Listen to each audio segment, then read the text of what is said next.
বন্যায় নীরব সাকিব, খুঁজছেন ভক্তরা। স্মরণকালের ভয়াবহ বন্যার কবলে পড়েছে দেশের বেশ কিছু অঞ্চল। এখন পর্যন্ত বিভিন্ন জেলায় ৫৯ জনের প্রাণহানির খবর পাওয়া গেছে, যেই সংখ্যা আরও বাড়তে পারে বলেই ধারণা করা হচ্ছে। এমন অবস্থায় বন্যা কবলিত মানুষদের সাহায্যে হাত বাড়িয়ে দিয়েছেন দেশের বিভিন্ন শ্রেণী পেশার মানুষ, যাদের মধ্যে রয়েছে তারকারাও। যে যার সাধ্য মতো চেষ্টা করে গেছেন বন্যার্তদের পাশে দাঁড়াতে। সামাজিক যোগাযোগ মাধ্যমেও বেশ সরব ভূমিকায় দেখা গেছে তারকাদের। বিভিন্ন প্রচারণামূলক কর্মকাণ্ড থেকে শুরু করে বন্যা কবলিত এলাকায় ছুটে যেতে দেখা যাচ্ছে তাদের।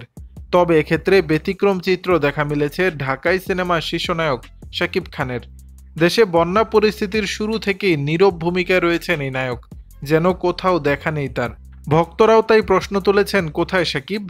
চলমান বন্যা পরিস্থিতিতে দেশের সিনেমা ইন্ডাস্ট্রির সবচেয়ে বড় তারকার কাছে প্রত্যাশার পারদও বেশি, কিন্তু শাকিবকে সেভাবে সরব দেখা যায়নি। ভক্ত অনুরাগীদের প্রত্যাশা ছিল দেশের বিরাট বড় এই দুর্যোগে অসহায় মানুষের পাশে দাঁড়াবেন তিনি, অন্যদেরও এগিয়ে আসার বার্তা দেবেন। কিন্তু শাকিব রয়েছেন অদ্ভুত নীরবতায়।